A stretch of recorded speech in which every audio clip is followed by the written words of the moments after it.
Hey, good morning, everybody. Hopefully, everybody is doing well. Right now, I've got my channel showing on Discord, but we're going to be bringing in CPI numbers at 8:30.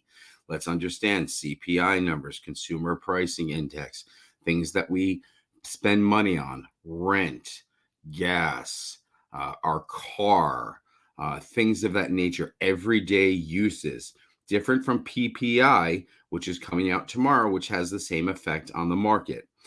With that said, I'm going to get right into it before we talk about CPI and the estimates for today. I'm going to go over to Discord because remember, I've got my challenge coming up where I started with $500 on Monday. Absolutely no trades on Monday. The goal, 50% return this week, up to $750. And for the next 5 weeks, 50% return, taking our $500 up to $3,600. Goal number one has been achieved. So let's just get over to Discord. I share all of my information before I enter into trades, what I'm thinking. So let's go on. I was holding BABA and Plug into earnings. I sold them both before earnings using the IV run up. Let's just see more account. In the morning, the account was 754. So I achieved my goal. Then what did I do? I got caught holding the bag. I did not sell. Alibaba was going back down. I looked at Plug. All of a sudden, Plug, you can see they were buying puts, which told me Plug's going to go down. And Plug missed on earnings and they went down, 6%. I was asking 51. All right. I was down 19% on the day, still up 15% overall on the trade. I went back to flat on the day. So understand, having a strategy told me, even when we're going back flat here, not to sell, to be patient, to let my strategy execute. Again, bounce back up. I'm towards the low. I'm flat on the day. Getting ready to sell my Plug option, which I did not want to hold through earnings. I was looking for $57, right? What happened? My account's going back up. Plug's at 55. Sold the Plug, Alibaba. All of a sudden, we got a jump in the IV. The stock was $95. And then it was 30 cents cheaper. And I sold my option for 14 more cents for $238. So there it is, $232. Okay, $744. And then I sold my last option at $238 right here, just because the IV was spiking. Now, I still thought Alibaba was going to beat, but I hit my goal. My goal was a return of $750 by the end of the week. So do I have to trade Thursday and Friday? No, I have to come up with a good strategy. Can I trade Thursday and Friday? Hell yeah, I can trade Thursday and Friday. I just need to come up with a winning strategy. So remember, my goal, and if you want to stick with me, you can follow me on Discord. I will post on Instagram, not Instagram, Twitter. I will post on Webull and moomoo, but it's a delayed posting. I spoke about Alibaba on Monday. I gave you guys all my strategy, where I thought Baba was going, why I thought Alibaba was going to beat earnings by 10%. Estimates, consensus, $2.02 a share. They came in at $2.40 a share. They crushed earnings, revenue up. However, I mentioned with CPI concerns this morning, because we were told by institutions that CPI hit a low last month and will trickle up a little. Trickle up a little will make the Fed say, oh shit, maybe that pause was a little too early. Maybe we have to unpause. So that's really what you want to follow. After the CPI gets released, let it digest, and then look at the Fed funds rate later this afternoon. And you'll see whether the Fed is still, or the market is still planning on 0 rate cuts this year and maybe one more rate hike, whether there are 0 rate hikes, which the market has priced in right now, and a rate cut in March of 2024. So that's what's going to control the market. Also, you want to watch the US dollar. Usually I bring on CNBC, but Carlos is always here to help me, and he's not there today. So with that said, we'll let CPI play out, okay, unless Carlos joins. I'll look on Twitter in about 3 minutes. We'll give you the CPI. Now, the CPI breakdown, the estimate, let me just find this for you so we know what we're looking for, okay? The estimate, there we go. CPI. All right. The estimate was 3.1 to about 3.5, 3.3 being the median. So again, if we see a number that come out like 3.5, I would think that would be bearish effect on the market. In fact, we're told by, Goldman Sachs has their estimate, okay? If month over month CPI comes in at less than 0.1%, the SPY or the S&P should go up 1% today. 0.1 to 0.15%, up 0.75%. 0.15 to 0.2% up, 0.5%. However, if it comes in at 3.5, like I said, plus or minus 0.3. So we're going to basically be in the same range that we were yesterday. So again, we'll pay close attention to that. I don't have Carlos sharing that with me live, so we'll talk about some other things. Let's talk about NVIDIA. NVIDIA has been a buy the dip kind of stock. We had that with AMD. Now, the thing about NVIDIA and a buy the dip, you've got to wait for the lowest point of the day. If you can grab the lowest point of the day, and that just means you just watch NVIDIA. It's not that hard to tell. I can bring up the NVIDIA chart. You can see the lowest point. In fact, it tends to double dip and try, and then it goes up 5 or 6 points, which is over 1.5%. You could probably get about 30%. Now, here's the thing. Baidu, Tencent, Alibaba all placed orders with NVIDIA for their latest chips, orders of $5 billion. So we heard about the pipeline. And again, NVIDIA doesn't have earnings for another, 2 weeks. So that won't come out. But okay, they're going to be busy. Obviously, let's see. Disney came out with a deal where they signed with what casino was that? Penn National. Again, Disney will be popping after hours. It was $92. Now it's back down to under 2%. Again, given a green day. You know what? Let's talk about that. Let's talk about the psychology of trading. So everybody wants to know what's today going to do, what's tomorrow going to do. So before I look at the market pre-market right now to see how futures reacted to CPI, what I'm going to tell myself is the market's been beat up last Wednesday, last Thursday, last Friday. All right, we've seen dips on Monday, Tuesday, and Wednesday, major dips in the market Tuesday and Wednesday that we've recovered from. Remember, we saw a major dip, we bounced higher. When we saw a major dip, we bounced higher. If you look at the charts, they look very similar. So first going to Thursday, I'm thinking, okay, we're going to see a major dip and we're going to recover and bounce higher. But let me just zoom out and talk to you about Thursday and Friday. All right, with all the downward pressure on the market, no matter what CPI comes in and PPI comes out, they've been selling technology for now 7 out of the last 8 days. Technology, big tech players being Apple, NVIDIA, Amazon, Google, Microsoft, Tesla. So last 7 to 8 days has been outflow. So right now I say to myself, okay, let's just say futures were green, CPI comes in wherever it does, and the market goes up today. Do I think we'll have a continuation tomorrow, or would the market likely sell off? So I say to myself, okay, if they give a green day today with decent volume, then I'll think we're having a bit of a reversal and I can continue any bullish positions that I'm in today through tomorrow. Now, the reality of it is we've been seeing bearish pressure on the market. What's likely to happen is we're likely to spike up in the morning and then sell off again. So I say to myself, okay, let's say today ends up being one of those days where we spike up in the morning and sell off. What would I be looking for on Friday? Let's say we finish today red. Well, it's likely that Friday's going to be red. If we start futures higher, right, and the market pushes down to red, I'm going to think to myself, well, we were red Monday, Tuesday, Wednesday, we dipped. We're probably going to see the same thing on Friday. So I would be okay to possibly get into like puts end of the day. Again, assuming we finish a little red, I could assume we might gap down. If we finish green, I might assume tomorrow's going to follow today's pattern. Whatever CPI comes in at today, and let's just see if we can find it, I'm assuming PPI is going to come in. So if CPI comes in as estimated today or in line, then I'm going to assume PPI is coming in line tomorrow, and vice versa. If we come in a little hot today, all right, CPI rises 3.2% below the expectations of 3.3. Core, which is most important, is now at 4.7, below expectations of 4.8. Now, here's the thing. China came back a little hot. We came back a little cool. So the Fed's been clear that 2% is their target. We have inflation rising again and hovering near the 3% mark. So let's just see core month over month, 0.20. Okay, 0.2%. So we'll go back to what Goldman Sachs told us was going to happen.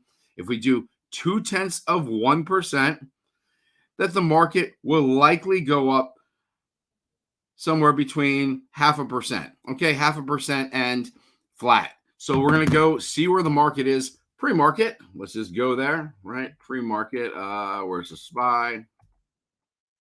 0.5% and flat. Okay, so the SPY is still up 0.61%. So my strategy today, not that Goldman is going to be 100% correct, but again, I'm following the same strategy that we saw earlier in the week. Spike up in the morning, sell off at some point during the day. Remember, on Tuesday and Wednesday, it happened in the morning, okay? I'm sorry, Monday and Tuesday, it happened in the morning. Yesterday, and I'll pull it up for you guys so you can see the intensity that I'm looking at. Let me just pull that up. Remove it from the screen. Stop sharing. All right, so I'm going to share the SPY chart. Excuse me before I die here. All right, SPY chart. Now, what do I want to show you? Mostly the size of the volume and the intensity of the selling. We were having a slower volume day from this point till the end. So about 60, 70 minutes, the selling was intense. There was no real break. Okay, I'm on the 5-minute chart. I'm sure I can give you the 1-minute chart. But the selling was intense. Let's look at the 2-hour chart so we can go back.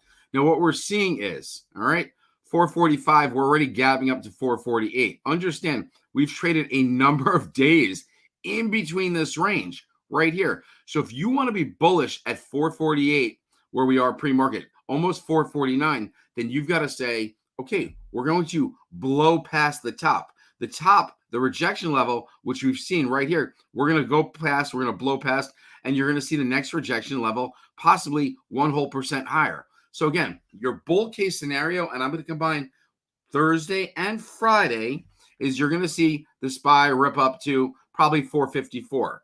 So again, we close at 445. You're looking at 2% gain. I'm giving you your bull case scenario, okay? Your bull case scenario for Thursday and Friday. You tell me, okay, again, you tell me, Matt, I believe the market's going to be green today. Futures are up 0.6%.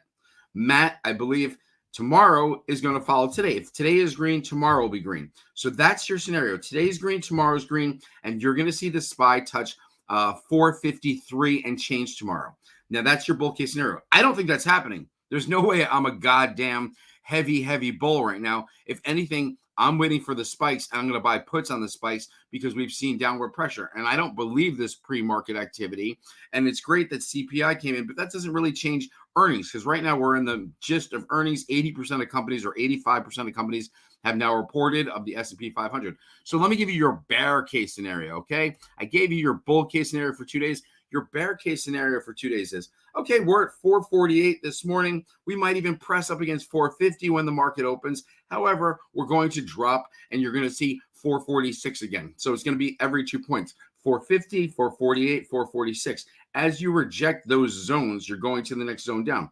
So your bear case scenario is 450 to 446. And if today ends at 446 and ends red, what are you likely to see tomorrow? Tomorrow, you're likely to see us gap up to 448 and then sell off to 444. So the same way we closed Wednesday at 445.75, but we touched 444 and change, that's exactly what's going to happen, okay?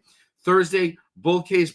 So green, Thursday and Friday, you're going to see 453. Red today, even if we're green in the morning and then we sell off like we did yesterday, like we did the day before, or even the day before, if we see red today, again, you're going to close right around 448, which would still be green for today. Okay, understand? 446 will be the low. We'll bounce back up. And then tomorrow, we're going to touch that 444 level. Again, red followed by red. I'm just telling you so you can play your lottery expiration. You only have 2 days to be correct. What would you be looking for? So if you're a bear, what are you looking for? You're looking for a spike this morning. You're looking for finally rejecting, whether it's 10:20 a.m. or 10:30 a.m. You're going to get your bearish positions out of the money, and you're looking for the market to drop Thursday and Friday. Your bull case scenario, well, you don't want to jump in while the market is gapping up. So you're saying, okay, well, I want to be a bull. Let me find some stocks that are doing quite well pre-market. Well, Alibaba should be up, 4%. It's up 3.69%. So it's not a 4. If it gets sold off at open and it goes back to $95 where it closed at yesterday, then I'm going to be a bull. I'm going to go into some Alibaba September calls. See, have a complete strategy. There's a complete strategy right there. Now, let's talk about my trades yesterday and why I went on and did a video. Even though I thought Alibaba was going to beat by 10%, and I think they beat by 14%, why did I sell my options end of day? First, my goal on the account was $750. I achieved the goal. So once you achieve your goal, let's not trade with emotion. Let's hit whatever goal you're looking to achieve and call it a day. You want to make $200? You made $300 on your first trade. There's no need to overtrade. If your goal was $200 and you make $300, then sit on the sidelines. You don't have to be an active trader. You need to be a successful trader that's stress-free. Again, if I had sold my positions yesterday morning at $754 where they went up to, even a little higher, I would have sat back all day. I'm using a cash account, so there would have been no trading going on. I wouldn't have had to look at the market. Instead, I had to look at the market and make sure my shit rebounded. Then the end of the day, again, I'm watching the market at 3:30 as my IVs are going up and my stock price is staying the same. I had to sell and take profit. So again, I was in the $97 calls. Pre-market, it's $98.35. So those are worth $1.35. Let's add some time on, maybe 30 cents for tomorrow and today. So another 30. That would put them at like $1.95 each.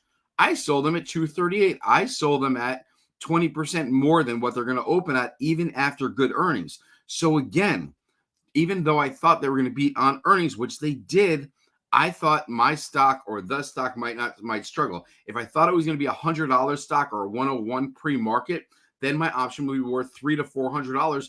I would have held my option from yesterday. But again, I know they needed to beat. I anticipated the move would be 5%.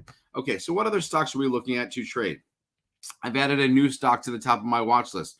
So those of you that stuck with me through the first 16 minutes of this show, congratulations. I'm looking at Carvana. Why? Carvana was what? $60. It's beat down. It's beat down to $40, maybe $41. Doesn't mean I want to get in today. The 5-day chart looks like poop.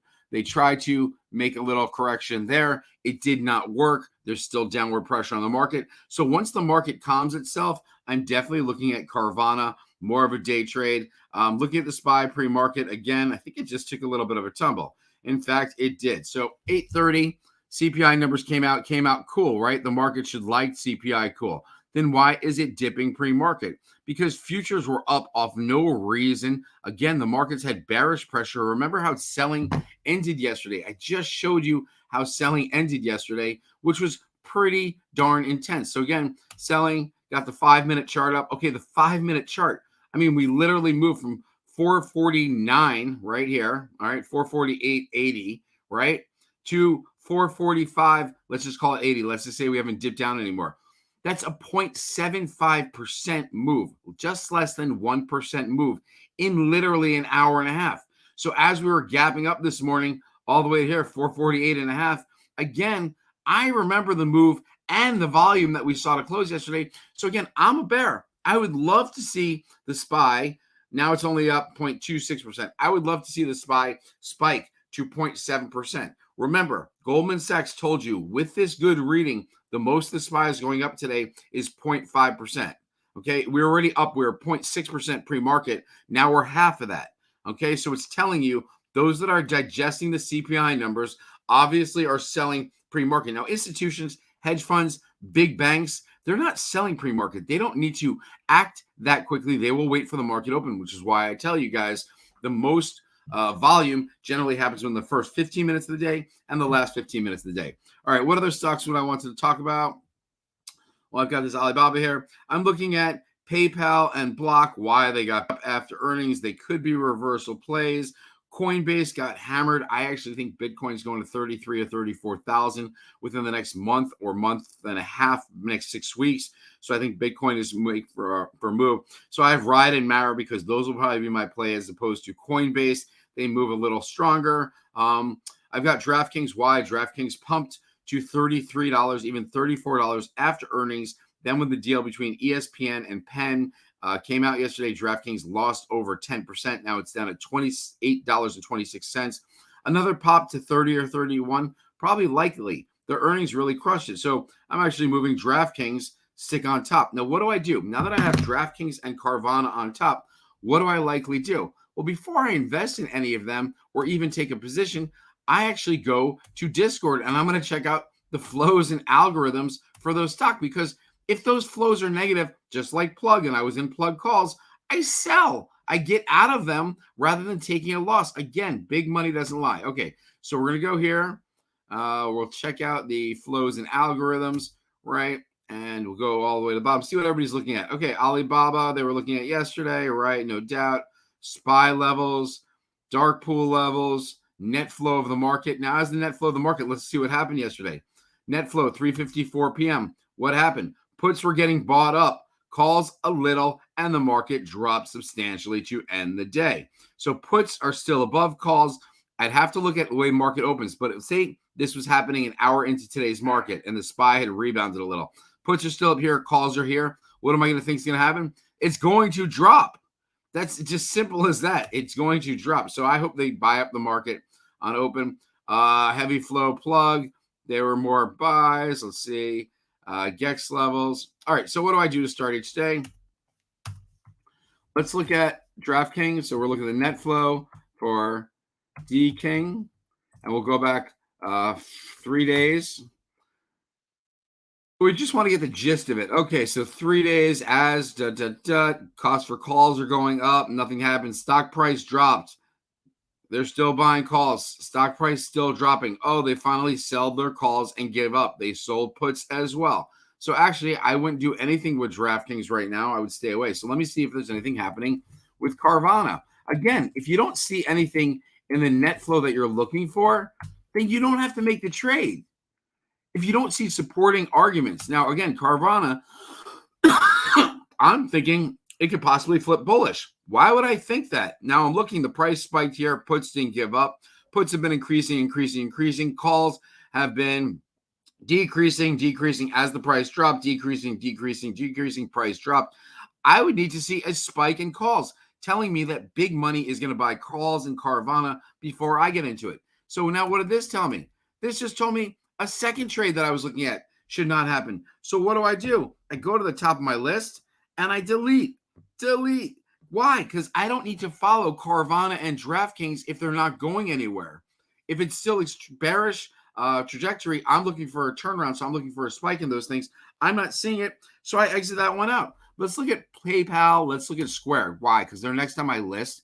And I want to see, should I be following these? Let's look at the net flow for Square. Let's go 3 days. Remember, they had earnings. Then we'll do PayPal next. Net flow, PayPal, and we'll go 3 days. And make sure you guys can see this with me. You cannot. So I'm going to add that onto the stream. There you go. All right. So we'll go to the first one first. We'll do Square right here. So let's look at Square. Okay. So I'm looking at Square. The price of the stock dropped. It looks like it wants to rebound. I say to myself, holy shit.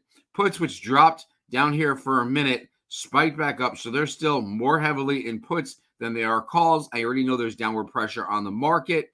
The market's not just going to shoot up to SPY bull case 454. It's likely to struggle. In fact, it's likely to drop. So I say, okay, well, that's not a play. Square's not a play. Let's look at PayPal. All right, well, this is interesting. PayPal's stock price was up here. Calls were here. Puts here. Puts haven't really rebounded. Calls are still on the increase for PayPal, right? And the stock price is at the lowest level. So shit, if I'm looking for a play, congratulations, everybody that's still here with me, because PayPal looks like a hell of a good play. So what do? Now that we see PayPal's still decent play, why? Because they were buying calls and people were talking about PayPal when the stock price is up here. Now the price is down here at 62. Does that mean I get involved with PayPal on open today? No, PayPal, it's up 1% on open. There's still some selling. I happen to think technology could be sold off again because I'm still a bear. So what would I likely see? I would likely to see red today. I'd like to see futures go from green to red. I'd like to see PayPal lose 1% today. Does that mean I get into my calls end of day? No, because I told you, if I see the market end red today, then my psychology is telling me probably a red day tomorrow, even if we jump up in the morning. So it'll be red, or green. Let's see what happens. CPI, then PPI. CPI came in light. If they're going to sell the market into a light CPI, then it doesn't really matter what PPI comes in tomorrow, which I will be doing at 8:25 a.m. If you want, you're all welcome to join me. You just have to subscribe to the channel and join me. This shit is free. I'm here every morning to try and help you all. So with that said, again, if you're green today, you can be green tomorrow. If you're red today, red tomorrow. So I'm going to look at PayPal as for particular entry. But again, if I'm expecting the market to be red today and tomorrow, I might not enter PayPal until Friday at 3:45 p.m. or at 3:30 p.m. Or let's say the markets are beat up on Friday and they look like they're going to reverse at 2 p.m. Okay, 2 p.m. So the thing is, please show patience. I'm heading over to Discord right now. I'll see everybody in a little bit. Have a great one.